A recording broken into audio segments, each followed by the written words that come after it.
नमस्कार, मैं हूं आपके साथ अंकिता पाल और आप सभी का हर खबर हिमाचल प्रदेश में बहुत बहुत स्वागत है। रुक करते हैं खबरों की तरफ। हिमाचल प्रदेश विधानसभा का शीतकालीन सत्र धर्मशाला में शनिवार को संपन्न हो गया है और आपको बता दें कि इस सत्र में कुल 5 बैठकें आयोजित की गई।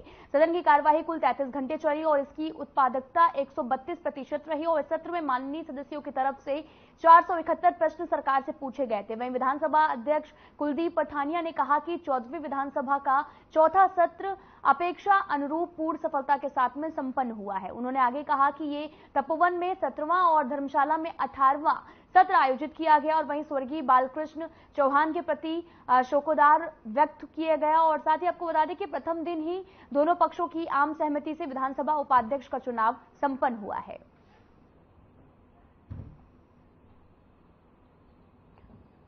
साथ ही आपको बता दें कि इस सत्र में माननीय सदस्यों की तरफ से 471 प्रश्न सरकार से पूछे गए, जिसमें से 348 प्रश्न तारांकित थे और 123 अतारांकित प्रश्न। इस सत्र के दौरान कुल आपको बता दें कि 260 तारांकित और 119 तारांकित जो प्रश्न हैं वो उसकी सूचनाओं पर सरकार की तरफ से उत्तर उपलब्ध करवाए गए। वहीं कुलदीप पठानिया ने कहा कि सदन में नियम 61 के अंतर्गत 4 विषयों पर विस्तृत चर्चा भी की गई। साथ ही उन्होंने प्रदेश और देशवासियों को क्रिसमस और नए साल की अग्रिम बधाई भी दी और सभी के लिए नए साल सुखद, समृद्ध और मंगलमय हो, ऐसी भी कामना की गई है।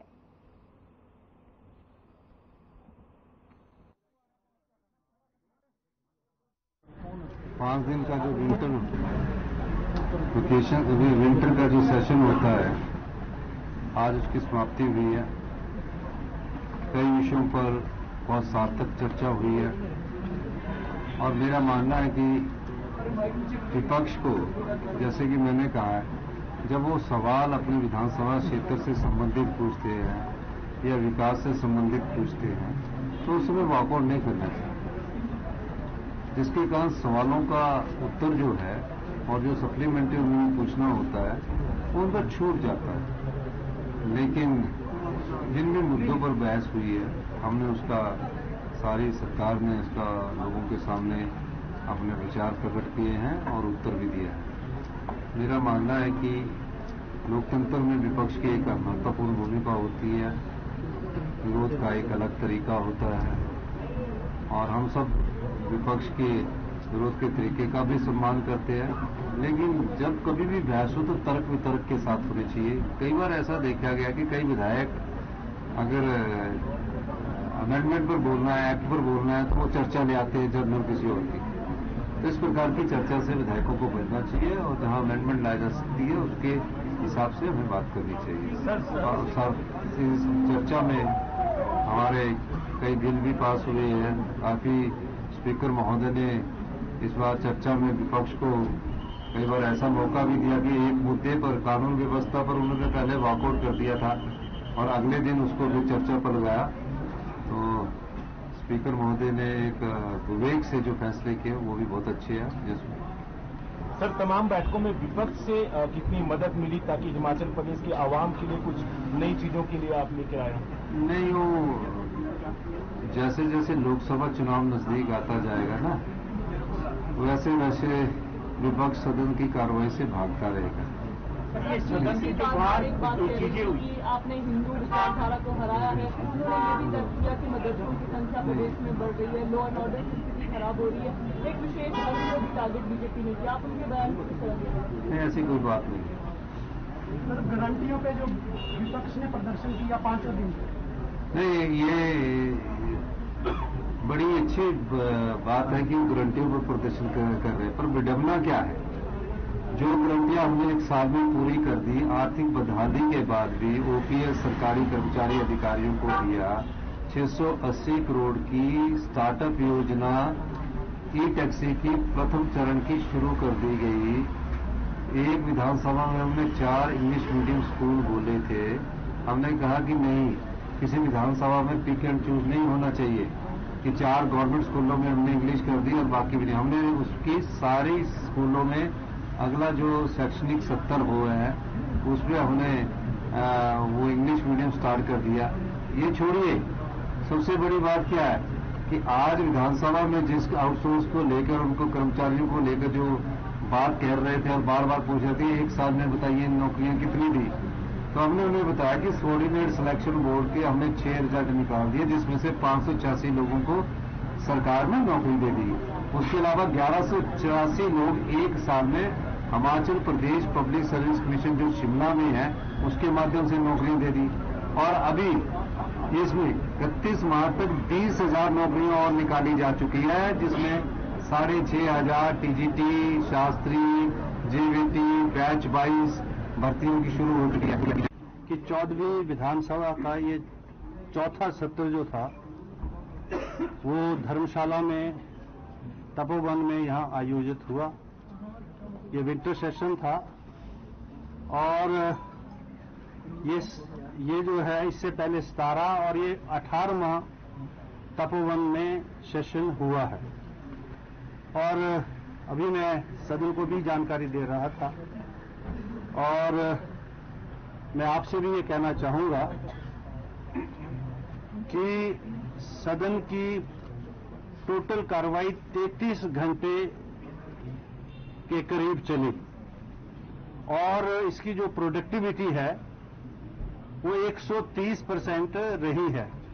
यानी जो 5 दिनों में जो अलॉटेड टाइम था विधानसभा को, उससे ज्यादा काम विधानसभा में हुआ है।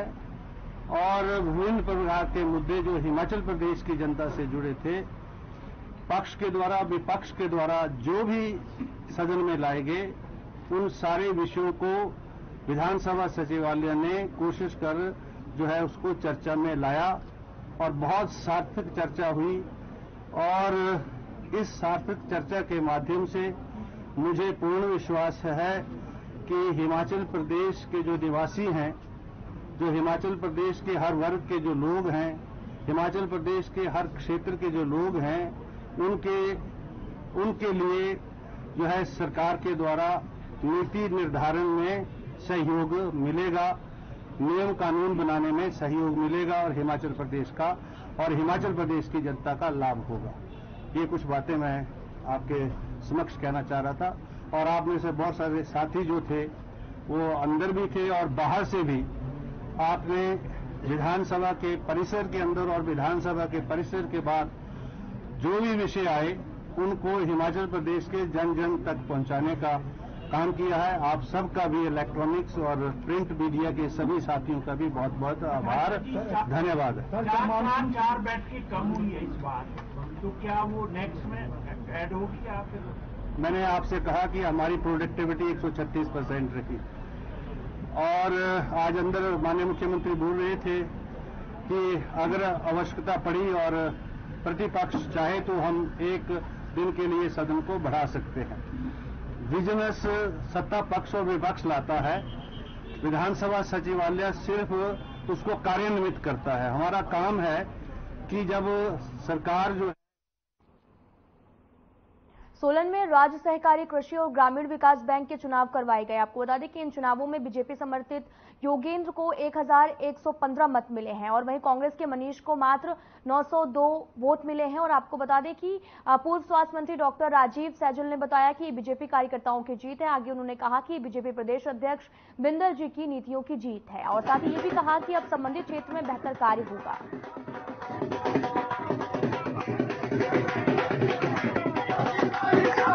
बहुत बड़ी जीत मैं ये कहूंगा, और विपरीत परिस्थितियां होते हुए और प्रदेश में कांग्रेस की सरकार होते हुए और कांग्रेस सरकार ने अपने यंत्र का तंत्र का भरपूर प्रयोग जो है चुनाव में किया है।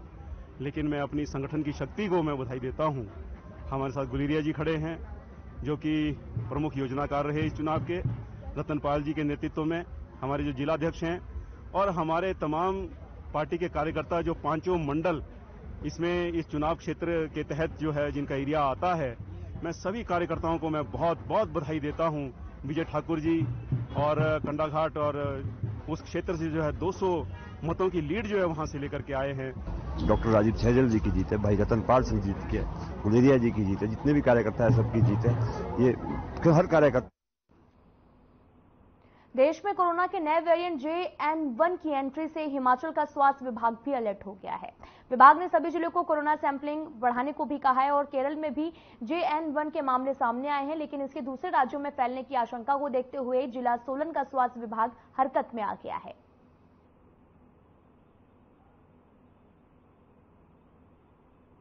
इंडिया में JN1 एक नया वेरिएंट है, विच इज WHO ने जिसको वेरिएंट ऑफ इंटरेस्ट कहा है।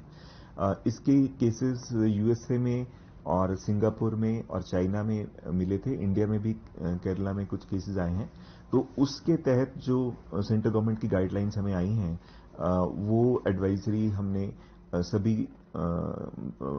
खंडों को, जो हमारे ब्लॉक्स हैं, मेडिकल ब्लॉक्स, उनको हमने जारी कर दी हैं। और इसके लिए मैं यही कहना चाहूँगा आपके माध्यम से कि सभी जो कोविड प्रोटोकॉल है उसको अडहियर करने की। फिलहाल इस बुलेटिन में इतना ही। नमस्कार।